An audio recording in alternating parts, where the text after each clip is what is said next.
y'all. Welcome to You Never Know with Arwen. Tonight I am delighted to have the Muse Charmer, Mary Wilson, is joining us.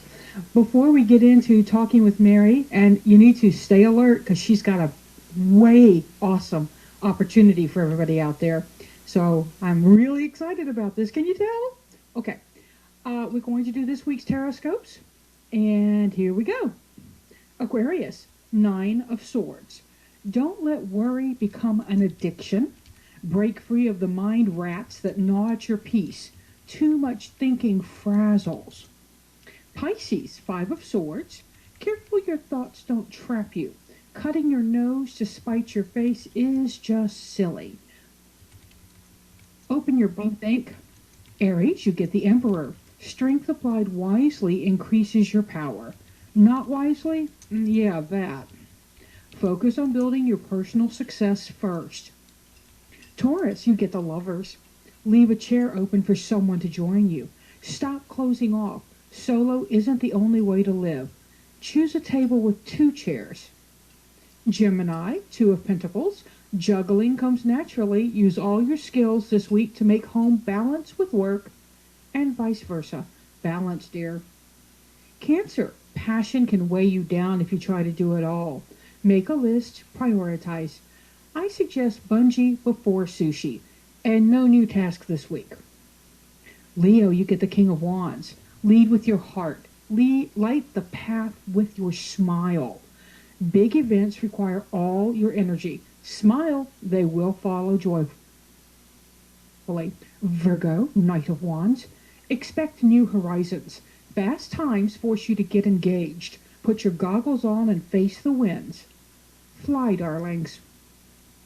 Libra, Six of Cups. Old friends turn up. You may find old photos reminding you of them. Reach out to connect. Someone may need you more than you know. Scorpio, Two of Swords. Face off within yourself. Decisions have to be made. Are you listing all of the reasons, pro and con? Make it happen and choose. Sagittarius, Ace of Pentacles. So much potential. Reach inside to find that creative spark. You can start that business, paint that picture. And our last is Capricorn, Knight of Swords. Mental decisions must be made about where you need to be. Things may move things may move faster than you like, rushing to get it done. Now, Mary, thank you so much for joining us. What's your sign, baby? I'm a Cappy. Awesome. Well, I am really, really excited that you joined us. Mary and I have known each other on the internet for a couple of years now, I think. Yeah. And Mary's one of those gals that has her finger in a lot of different pies. We're not going to talk about all her pies. We're going to kind of focus on the Muse Charmer. I'll let her tell you about her other pies too. But Mary, can you tell us a little bit about your writing and your background? How did you become the Muse Charmer? Sure. Well, thank you so much for having me. It is a huge, huge honor. We've been friends, and I've been a fan of yours forever. So this is great. I published, or I should say I finished my first book and summarily got it rejected when I was 19. I got a lovely one-page letter from Harlequin saying, we liked your stories, but your people write English and we really can only sell cowboys. And from... Yeah, pretty much. And so I continued to write and work and, hone my craft as we're supposed to do. And in 2002, I finally got an acceptance on a book, and I happened to throw a question on that out to a group, and Ellora's Cave answered, and they liked the book. I added some sex because it's Ellora's Cave, and went from there. So I have been published, as I like to say, since Moses was handed the Kindle on the stone tablets. It has been that long in the business, since 2002. And I have written and published more than 50 books. And as part of that process, I've gone through a lot as an author. I've seen a lot of stuff that publishers do to authors, and I've seen what that does to authors. And so I started the Muse Charmer pretty much seriously about a couple of years ago as a natural outgrowth of the mentoring that I do with all the authors that I know and are kind of in my circle to really help them deal with the stuff that surrounds the joy of writing books. Awesome. Well, you talk about some things that are really huge. I write as Mary Lou Mann with my best friend Kay. We went through a 2-year dry period. I mean, just nothing. And then we got back on the horse, you'll pardon the pun, and we now have 3 books under contract, boom, boom, boom, and we write for Laura's Cave. So we did lose some of the joy. It became, and it wasn't, our editor is awesome. We have a doll for an editor. But it was us. It was us and the whole, okay, we're going to write, now we have to tell people about it. Why can't people just intuitively know we have a book out there? But obviously, that doesn't happen. Now, what's your philosophy about being a writer, and what do authors, do you think, really need to focus on? Is it promotion? Is it networking? Is it writing the damn book? What is it? Actually, and you touched on it a little bit there in your explanation, that I believe writers really need to focus on the inner author, because the stories come from our hearts, our heads. They're worlds that we create, and if we're not right between our heart and our head, that's going to not only show on the page, but that's also going to show perhaps in the quality of the stories we write, and even some of the business decisions. I know, for example, prior to getting published with Laura's Cave, when I was sending out to those agents, I'd send out those query letters, and I think, oh God, what if they like it, and what if they want more, and I can't produce more? And it was this hideous, horrible pressure that I was putting on myself, that, I was borrowing trouble. I was worrying about things that I had no reason to worry about. And then that hindered my business decisions, that hindered my writing. And I see authors get so overwhelmed that they just freeze and can't do anything. Yeah. And that's really where working on the inner author, making sure you're secure in what you want to do, because while there's so many choices, it reminds me of the wish card. I think it's the 9 of Cups, yes, where the guy's standing in front of all the overflowing cups and which one to choose. That, today's publishing world is kind of like that, because authors can go anywhere. It's just a matter of making a choice and working towards it. Yeah, and I think you touched on something really interesting. When we first got the call about our first book, the call wasn't, I love this book, I want to buy it. The call was, hey, it seems like you sent me a sequel. What the heck? And we had. That sequel had been doing really well in the contest, and we'd pitched it really well. We'd practiced on the first book. And she said, I'm not going to make a decision on the second book until I've read the first book.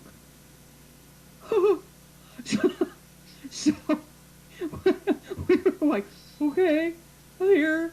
I mean, we hadn't really polished it. There were so many things that we worried about. And one of the authors that we were friends with said to us, girls, the best thing your editor can say to you, do you know what it is? And we both said, I want to buy your book. She said, no, the best thing is, what else do you have? Eye opener.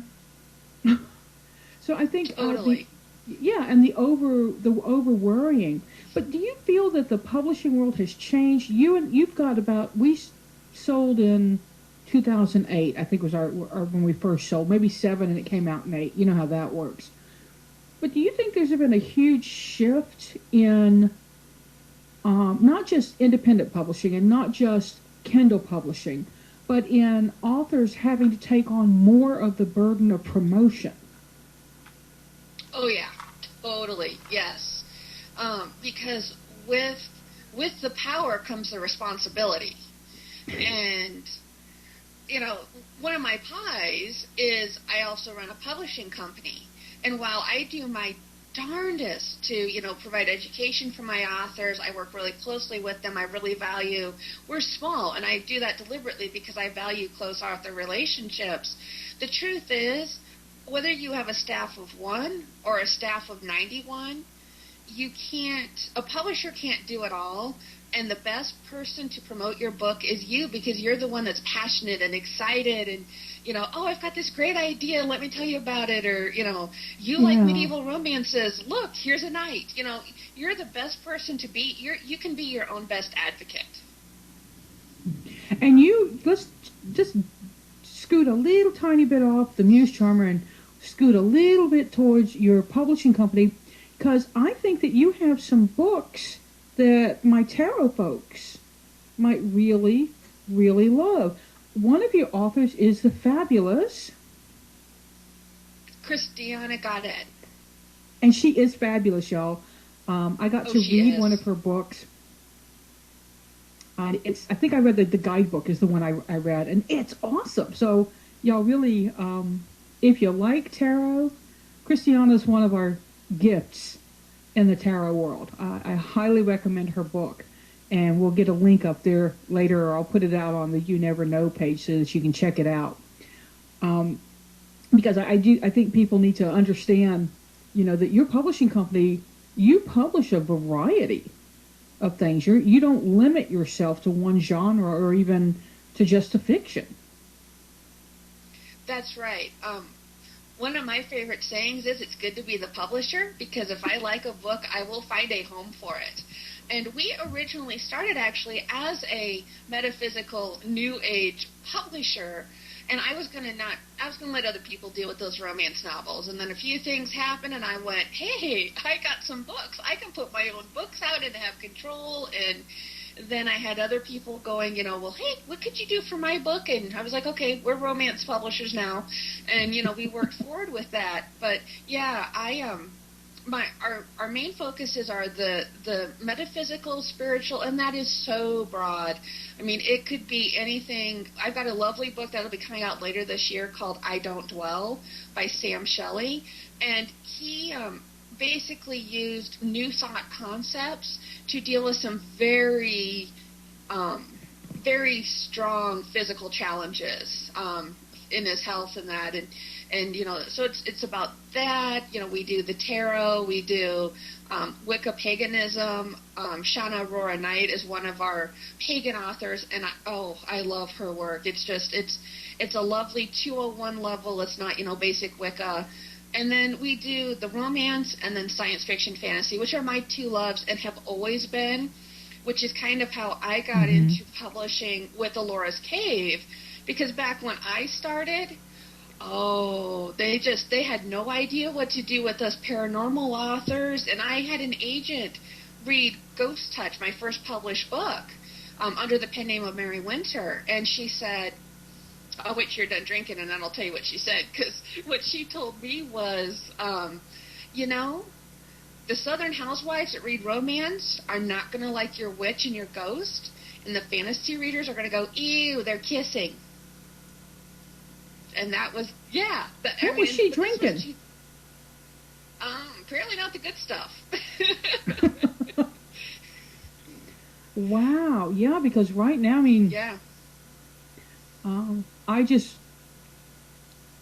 wow, that just blows my mind that they wouldn't have seen that.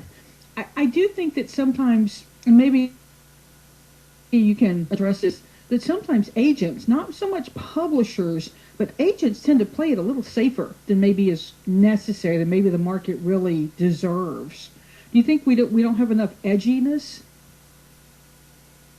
I think so, but I think that has to do with where your place is in the publishing industry, and I don't mean that as like putting people in their place, but if your job is, if you make your living making commissions off of what sells, while everybody wants to find the next big thing, and sometimes that is stepping outside of the boxes, these agents also know their market. They know who reads it, and a lot of them actually specialize on that little slice of the pie. Yeah. Where as a publisher, I mean, I've got to look at numbers, and I've got to look at profit and loss. I mean, I'm a Capricorn. I've got to look at all that.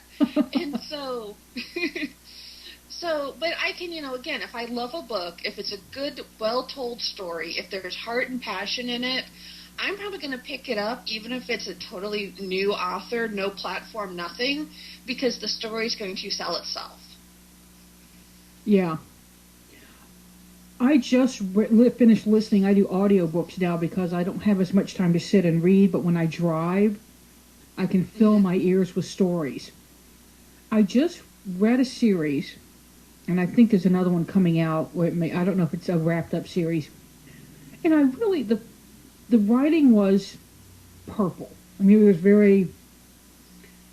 was overwritten in my professional opinion. Who cares? This book is getting turned into a movie. It's got an option. They're apparently actually working on it. It was an indie published book. And it's called, it's by Colleen Hoke, The Tiger's Curse, I think is the name of it. But the premise is, young girl gets a summer job at a circus, or a 2-week job at a circus, finds out there's an enchanted tiger there who's an enchanted Indian prince, and then gets connected with him, and they go off on this 3-book journey to restore he and his brother. I mean, it is crazy. And even as I laughed at some of the phrasing, I couldn't stop listening. Mm-hmm. You could not have ripped me away from it. And I got cranky if people would call me on the phone when I was, on my audio time. Crazy. And she pitched it to however many publishers. She sold over 1 million copies independent, is what I heard. Wow. Right? It's the dream story that we all want to be. Mm-hmm. But I wonder, the book with a good editor would have been amazing. It would have been so much better. But even without an editor, there was so much heart in the story. You couldn't let go of it. You just couldn't back away from it. So, and even now I can remember bits and pieces of that story from listening to the 3 or 4 books. And really crazy. So I think the publishing world has changed a lot. Now, you were talking about metaphysical and New Age as a publisher. What about working with metaphysical and New Age concepts when it comes to being an author and as a publisher? How do you, I guess, blend, build? How do you work that with what you do? Oh, it's amazing. And I want to preface this, although I may not have to for your viewers here, but, the concepts that I work with, they work regardless of whatever thought systems that you think, your spirituality. They transcend all of that because, in the end, it's all about your head and your heart, and it's all the same. And so, one of the things that I do, I have a practice that I started at the start of this year called New Moons with Mary. And I know some of my romance contacts I've made through various writing groups are going, that's a little out there. But what I do is, to me, it is a way for somebody to, first of all, schedule time for themselves on their schedule. This comes out once a month. Spend 15 to 20 minutes with me and focus on you and your career. Don't focus on anything that's out there that's, I got to publish, I got to promote, I got to edit, I got a deadline. Focus on you. And what we do is a lot of it works with, it's meditation and a guided visualization that helps work with your inner worth. And it helps shut down those negative voices, especially in our world. You get so many negative voices about, my royalty checks will never get any bigger, or, oh, that book won't make any money, or that, blah, blah, blah, blah, blah. it works to shut those voices up. So that way you can see that there is potential and there is possible, and it helps to bring you into your own power. And then I do tie it in with some astrological concepts. For example, this last new moon was in Pisces, which is when you want to set your dreams. And so as part of our new moon process, I had people set their dreams and then send them to the universe. Because I think that's the other part of these spiritual practices, is they give you a feeling of connectedness. I mean, I am here in my office on what I like to call Muse Mountain in the Ozarks. You know, I have 2.5 miles of gravel road to get to the nearest highway, which is all under snow at the moment. So I'm not going anywhere. You know, I am isolated. But through online networking, I can connect with people. But more importantly, through these spiritual practices, I can feel connected, and that I have, you know, somebody's got my back. Yeah. And whether, in whatever you call the universe, you know, deities, whatever you believe in, that theoretically that person that's got your back knows way more than you do. I mean, it's like if you were a basketball player being mentored by Michael Jordan. Yeah. And so, yeah, I work with a lot. You know, I do a little bit of personal tarot work, but mostly I do visualization, meditation. You know, I have a little altar with some candles, and I'll light candles before I start writing or before I do a blog post, that sort of thing. Awesome. So do you feel that, and we do have a question in the chat room that I'm going to come back to, but do you feel that writing requires ritual? Yes. We all have rituals, whether you go down to the corner coffee shop to write because, you know, you have deadlines, whether you always check your email and then write. That's a ritual. It may not be a religious or spiritual type ritual, but we all have rituals because some of the most superstitious people I know are writers. You know, I was doing this when I wrote this book, and this book hit the bestseller list. I better do this again. You know, whether that's, you know, wearing writers and underwear. Yep. You know, whether it's a special pair of underwear or whether you're a special place to write. Yeah, I mean, writers are superstitious, and all that requires ritual. Awesome. Now, I want to ask the question that has been asked in the chat room. What do you think is more important, a good editor or a good author? Good author. Because you can be the best editor in the world, but if the author doesn't either have the knowledge or the willingness to apply the edits, it's not going to help. What about editors, not editors, but authors who fight you on your edits? How do you react to that? Because I know that our editor, she's made suggestions, and we've come back with, well, that just won't work. And generally, it's about a 50-50. She's like, well, okay, give me some reasons. I can buy that. And then, or she'll say, well, from our perspective, here's why. We had a character who spoke of himself as a faggot. He was being empowered and in charge and telling off these gay bashers because he was a gay character. And our editor was like, we cannot use the F word. No. We can use cock, pussy, cunt, you name it. We cannot use the faggot word. And we were kind of stunned. So we had to back up and rework that. But, you know, she said that readers reacted so powerfully to that word that they had literally erased it. This was a couple of years ago. I don't know if that still holds. But what do you think about that kind of push me, pull you that goes on between editors and writers? There's two levels of that. I believe that the author knows the story the best. So if I make a suggestion and the author says, this isn't going to work, here's why, and it makes sense, and it's logical, and it doesn't impede the story or this flow, I'm usually going to side with the author. Now, if it's a house style issue, and I know, EC has had some house style things over the years, and different words could be used in the male point of view as opposed to the female point of view. Right. There's some house style issues that that's the house style, and if you want to write for that publisher, you do need to adhere to that house style. Absolutely.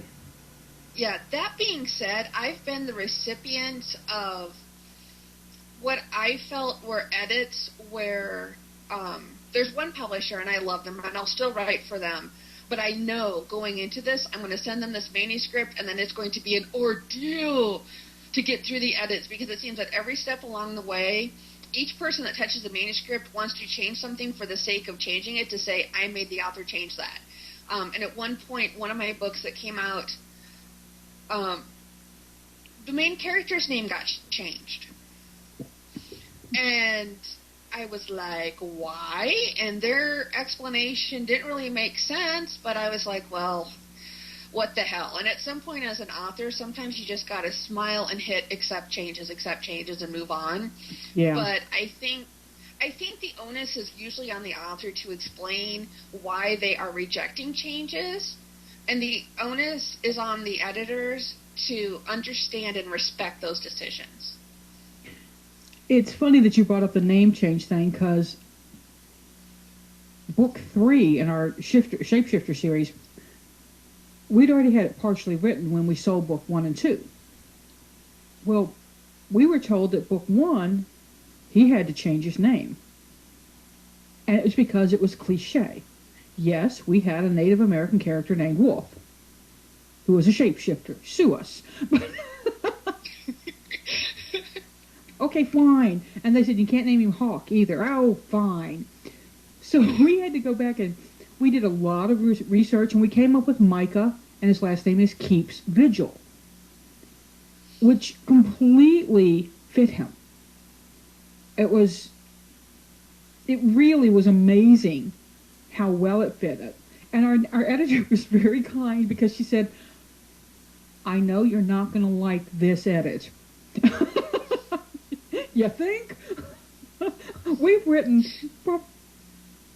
probably 2 other words combined calling this dude Wolf. And for a long time, we would both still refer to him as, the wolf now known as Micah. But it's difficult, but you have to go with your editors on some of those things, because they've seen so many books come and go. And since then, I've read some reviews where reviewers were unkind about, really? A wolf named Wolf? Really? So, I guess we were saved that reviewer cut. Now, coming back to your practices, you talked a little bit about your new moon practices. Is this something people can come to you for? Are they group events? Are they special, individualized? How do you work those? These are actually recorded audios that I upload to my blog. If viewers or listeners want to go out to my website, which is musecharmer.com, there on the side, there's a link for New Moons with Mary. And all you need to do is sign up, and it's actually signing up for my newsletter. It looks like it's separate, but it's the newsletter. And once a month, I send out a post, and it's a blog post, and it's protected with the password, and that way these guys can go out, listen to the audio. New moon energies are good for a few days before and a few days after, and since people have lives and things going on, I'm like, if it works for you, it works for me, as far as when people need to listen to them, so nobody needs to panic if they miss the new moon. So they're in audio, and you just listen to them right on my website, and then go ahead, and it's usually a short introduction, a short explanation of maybe some of the significance of the new moon, and then we go through a guided meditation. And I also offer abundance checks, which is a very common law of attraction practice, where you write a check to yourself for what you want. And, the first time you write out the check, you might be like, yeah, right, okay, this isn't going to happen. But the more you get comfortable with those amounts, the more you get comfortable with thinking about yourself in such terms, we may all not make $1 million from our self-published books, but it is certainly feasible for people to make, amount of money that is less than $1 million. I mean, some people make differing amounts, but once you start getting comfortable with that, that changes how you look at your writing and changes how you look at your career. Yeah, you talk about abundance, and I know that you also have, is that what you're calling your prosperity practice as well? Yes. Yes, prosperity practices. You talk. Yeah, just why? Why do I need one as a writer? What's it going to do for me, Mary? It's going to shut down the negative voices in your head. I mean, we have editors in our head. Oh, my God, this sucks. I just completed an edit and sent it off tonight, and at the end I was like, oh, my God, I'm such a horrible writer. This sucks. I'm like, no, snap out of it. Okay.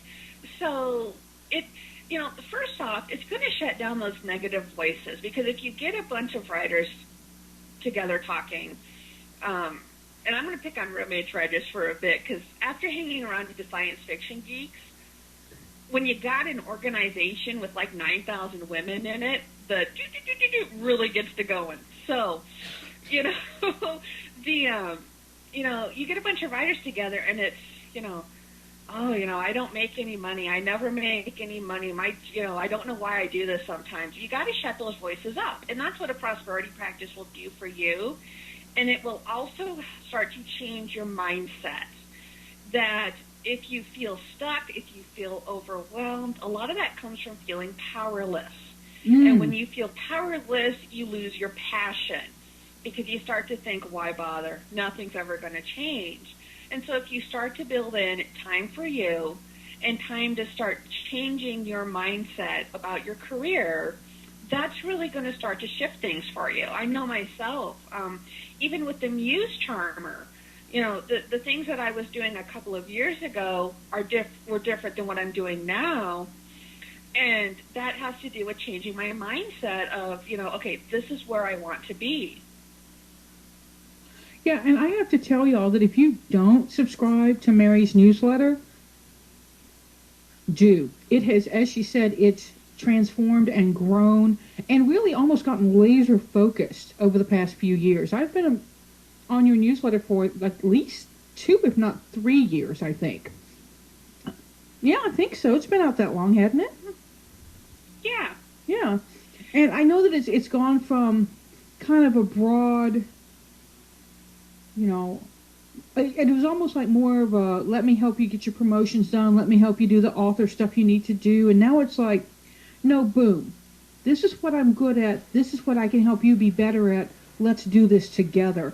And there's a partnership atmosphere that comes from your newsletter that sometimes isn't in other newsletters that I read. I have to admit that sometimes I steal a little bit of the way you pitch things, because I think that's what I want people to understand me is, because I see you as, I think even if I didn't know you via, the interwebs, I would get your newsletters and think, this is somebody who's smart, she's friendly, and she's approachable, and she wants me to be successful. So that's the voice I get from your newsletter. Now that I know you're a Capricorn. Yeah. Well, thank you. Thank you. Yeah. And somebody says they just signed up, so that's Ruth. Ruth is another fellow author. But what you said about, the voices in our head, one of the voices that I get in my head, I'll come up with a hell of an idea. Man, it's going to rock this writing world. And then the voice in my head she says, well, just go ahead and write it. By the time you're finished, slow butt, Nora will have written 3 sequels. Yeah, and it's like, and Nora is and I like Nora Roberts as a person. And I really admire her. She stands up for what she believes in. She does not take crap. She will smack people down if they say something stupid. But she's also very kind. I've met her as a fan before I met her as a writer. And she's very genuine to her fans.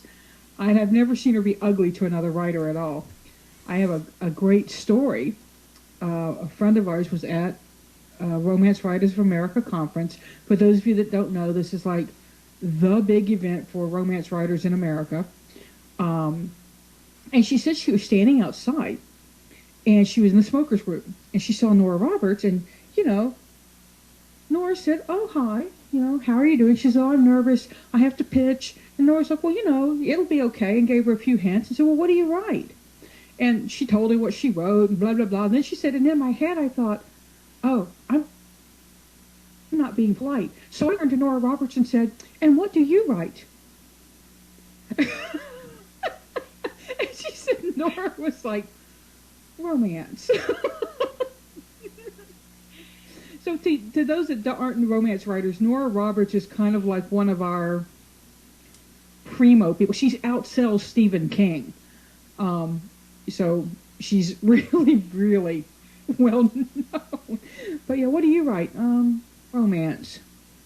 So give us some teasers, or maybe you talk about writing checks. So do you mean like me picking up an actual check? Oh, look, where are the check? I just got it today. Getting an actual check out and writing it, or making a mock-up? How does that work? Or is that giving away your secrets? Oh, no, not giving away my secrets at all. Really, it's what feels best for you. What I've done is I created a PDF of checks, 3 to a page, that you can print out. And one set says, my publisher, Anytown, USA, if you publish with a publisher.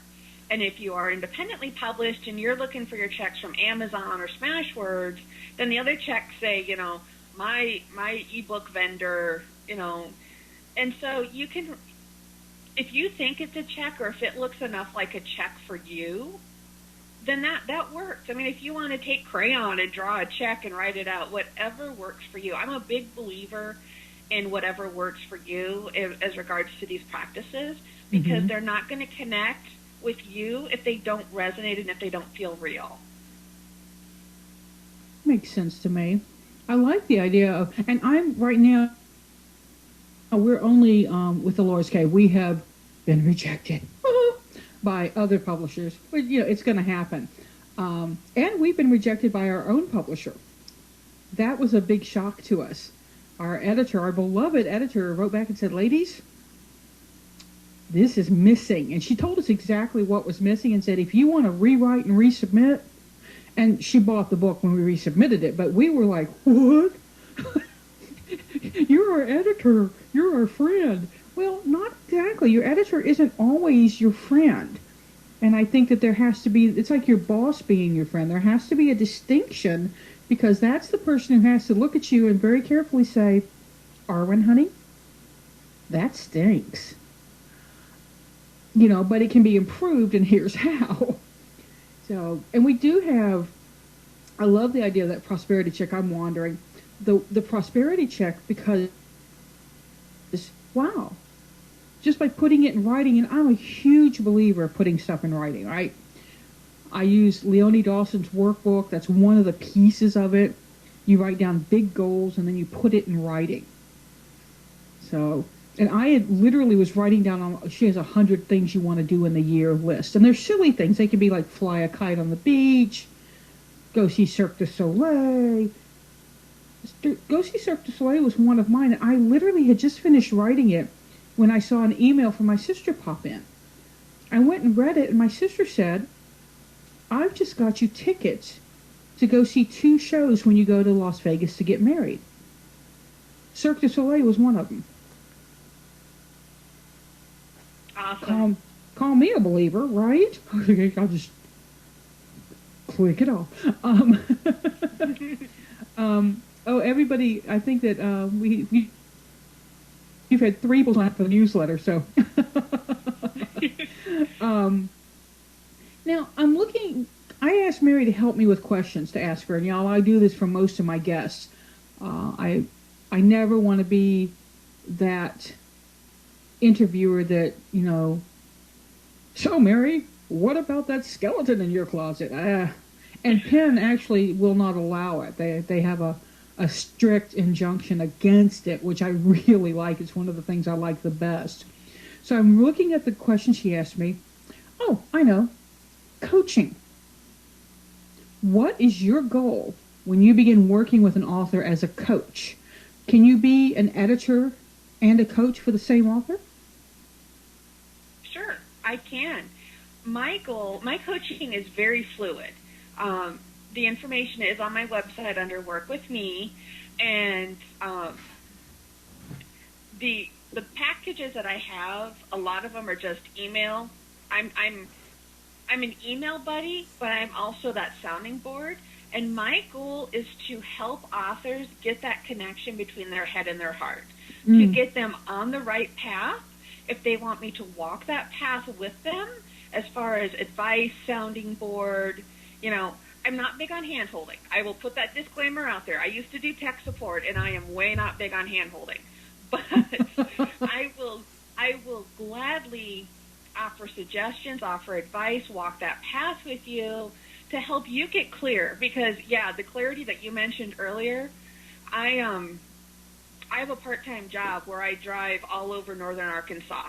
And I put a bunch of calls that I listen to from various professionals on tapes, or on my iPod, and I was listening to one, and all of a sudden I was like, this is who I'm serving. This is what I'm doing. And it's authors just like me who have been published and in this, so I'm wandering. But help the authors find that clarity. What do they want to do? What are their goals? And the goals can change. Mm-hmm. Are you wanting to have fun and blow off a little steam by writing, erotic romance? Are you wanting to build a career? Are you wanting to be able to work from home? What do you want to do? And then also getting clear about the choices. And so I think what I offer and my goal is that authors find clarity in whatever form that it takes for them. And I think that's important that you just touched on, because as a writer of erotic romance, I have other things I want to write. I think every author out there, I don't know any author that will stand up and say, all I want to write for the rest of my life is Western historicals because that's what I'm good at. I mean, even Joan Johnston, who writes hella good Western historicals, writes contemporary stuff too. So, and Brenda Novak, she writes everything from historicals to contemporaries. What do you think about writers who aren't clear? I mean, I want to write a young adult erotica paranormal about zombie ghosts. Okay, that might be difficult. Move it into new adult and you could probably sell it. But no, there's clarity and then there's clarity. Clarity does not mean you write one thing. I'm a perfect example. I have a couple of different pen names, and this was kind of a natural evolution of my skeletons in the closet, although they're not really skeletons, but some stuff that I went through as Mary Winter, and I was like, okay, I've got to bury the hatchet, I've got to put this behind me, and so I did that with some new pen names, and I'm very cool with that, as well as I'm working on one of those scary projects where the voices start in your head. I've been working on this project for 3 years.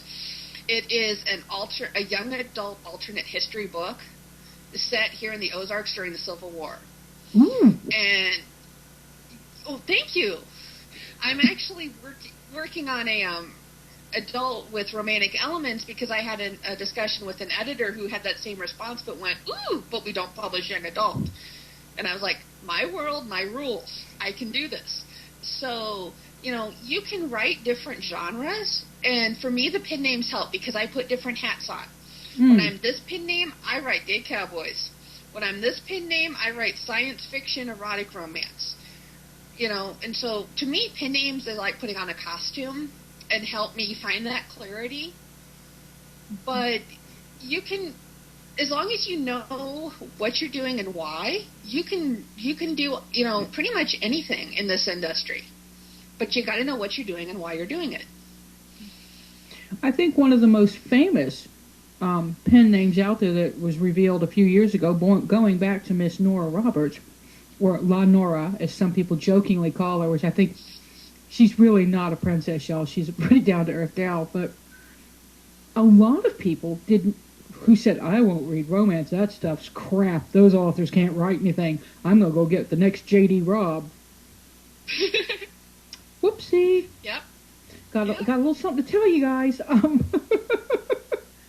So, and I think that's really interesting because I have to wonder, how does she divide? She actually wrote a book, Big Jack and Hot Ice, I think were the two, but it was Nora Roberts and J.D. Robb that were companion novellas, and they came out as one book. And part of that was her, I think it just got to it, she said, I want to tell this story from both sides. So, let me think what the question is I'm trying to ask. If a big name author came to you and said, I've written hardcore space opera all my life. I am known as the female Heinlein. I want to write romance. I want to write Harlequins. Would you chat with them about maybe making a pen name, and if so, why? It would be in the conversation, yeah.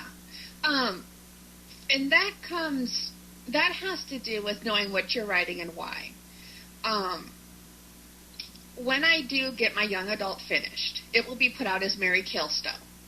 And that will be fine, because Mary Caelsto writes, I write some pagan inspirational romances where they barely kiss, because I kind of have fun writing books that's all about the sex. So, there's no erotic content there, and I write new age nonfiction. So if a young adult, if a teenager brings home my alternate history and their parents find it, there's nothing that I don't hide who I am, but there's nothing on the Mary Caelsto website that directly leads to my, gay cowboy erotic romance. So it depends on, oh, thank you. That was the edits I just turned in, and I was like, oh my God. So yeah, it's fun. Those are one of my favorite guilty reads. I mean, truly, cowboys and rodeo and gay, awesome. Yeah. I don't it's write my favorite it. Guilty right. Well, cool. Well, yeah. I want to review and make sure I'm not leaving out questions. Oh, well, there is a huge one that I've left out. How does somebody contact you? I mean, how do they just sign up for your newsletter and that's all they need to do? That's a great start, and I provide all the contact information in the newsletter. There's a few different ways. If you go to my website, there is a page that says Work With Me, and boom, you can sign up for a coaching package right there on the website. If you want to see what I do, get a feel for how I work, definitely sign up for my newsletter. Mm-hmm. I am on Facebook as Muse Charmer. I do the New Moons with Mary.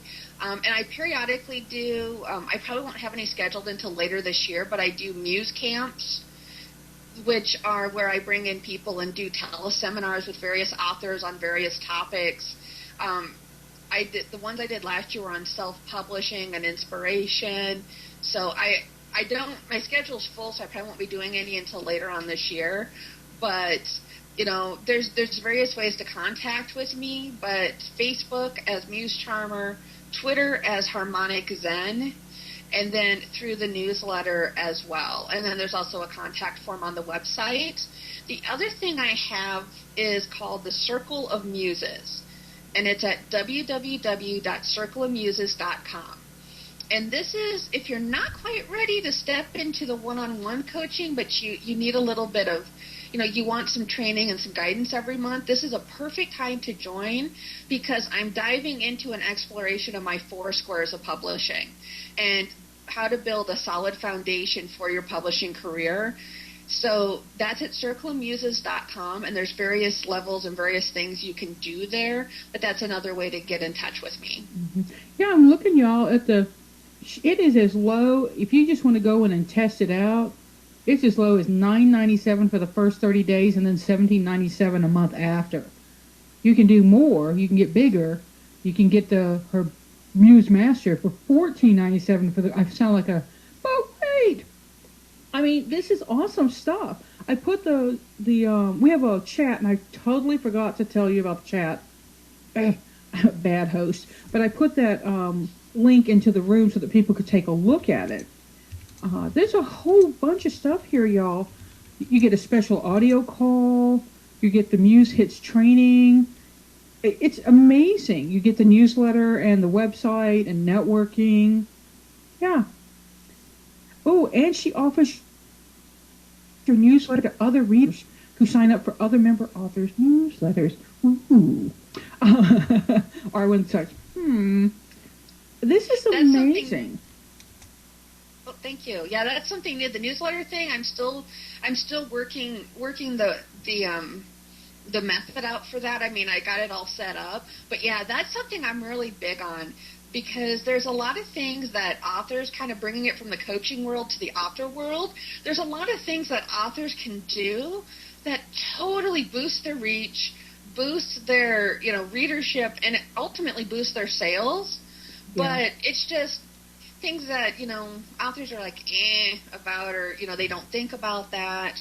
When I started offering the Muse Camp Telesummits, everybody told me how wonderful these were, and I thought, goodness, over here in my coaching community, you can't swing the proverbial cat without hitting somebody's telesummit. They're just all over. But in the author community, they were like, oh, this is, new and exciting. And I was like, okay, I'm glad you think so. Awesome. Thought of it myself. Yeah. And telesummits, I participated in one last year for tarot that was really a lot of fun. She had 27, 26, I don't remember, but we did the 22, I guess it wasn't 27, it must have been 21, because she took one card. And there were 22 talks on the major tarot cards, and it was really interesting. I think people really got a lot from it. So, and I do tarot for writers is one of my things. So I've been thinking about telesummits, so we may need to go offline and have a discussion around this. Y'all don't, yeah, go ahead, spread the word. No. Well, we're almost to the end of the hour. I cannot believe it's already been this, almost done. If you had one bit of advice you can give authors that will help move them forward in their dream of writing and their, I guess, being published. I think most writers, writing, you have to write, but getting published is like the frosting on the cake. So what's that last piece of advice you'd give them? Well, I think it would be twofold. One is, there's never been a better time to be an author, because you have so many different options to publish, and there's not the stigma associated with them the way there was like when I started out, or even 4 or 5 years ago. The second part of that is that idea, whatever it is that's in your heart, that whispers to you before you go to bed, and when you're driving and your mind's wandering, and that idea that whispers to you from the deep, deep, deepest parts of your heart, take that idea and run with it, because that's yours. Awesome. So we did just ask a question in the chat room. How hard is it to start a publishing company these days? Oh Lordy, it's hard. Let me put it to you this way. It is totally easy to put up a website and call yourself a publishing company, but to actually get to put up a website correctly, meaning please don't use a free service, because if you can't invest $10 in a domain name, why should I give you my book? I'm not going to start on that rant. But yeah, but to do it properly. And I say properly not because I have any magical answers, but to set up the business part of it, to have some infrastructure, to get things rolling. I would say it's no more difficult now than it was when Jupiter Gardens started 5 years ago. But it is more difficult now because the the momentum that you are facing, your hill is much steeper to climb, because so many of those free website publishers have sprung up and sprung down and sprung up and fell over, that any new publisher faces so much more skepticism and so much more headwinds than I did. That makes sense. So you can't just have a computer and an idea and run for it. You need to have a business plan. Yeah. You need to put You'd have a business some plan, things in order. Probably should have a legal structure in place. You know, you need to bring people on with you that know the business and have some bona fides in the business. I'm blessed because I came into this with my years of publishing behind me, and I had built a reputation as a mentor long before I opened my own publishing company. Yeah, absolutely. Well, Mary, thank you. Is there anything else people need to know about? We told them about Circle of Muses. I think that was the big surprise, everybody. And you talked about a little bit about a survey. Is that survey, where can they find that survey? Sure. I've actually set up a special page at musecharmer.com/Arwen. And this page I've set up basically to kind of recap what we've discussed here. And it has a survey right at the top. I, as a publisher and as an author who works with publishers, I am interested in hearing what authors who are published with the publisher feel about education.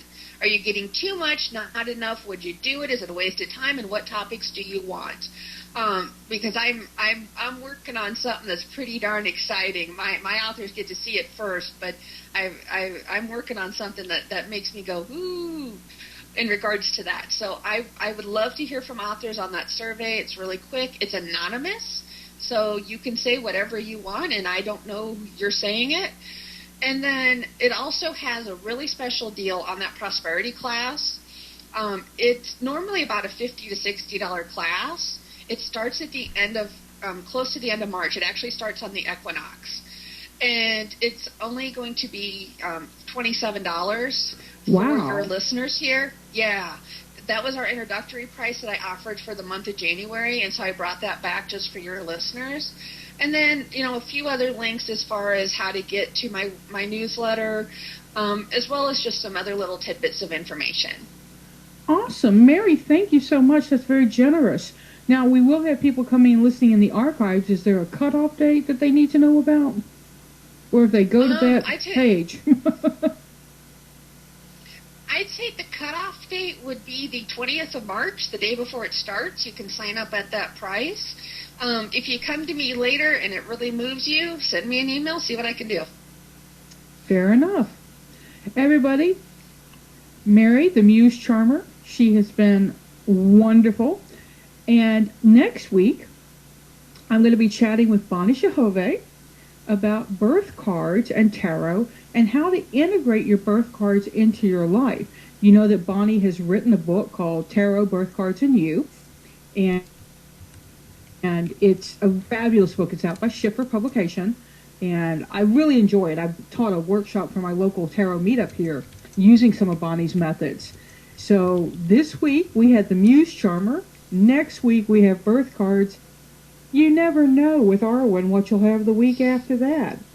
So I appreciate you coming by, and I hope you'll share the link to the archives and let everybody know about that awesome $27 instead of $57. Y'all, that's amazing. We're getting such a steal. Let's take advantage of Mary. But thank you very much, and as always, seek joy, y'all. Pass it on.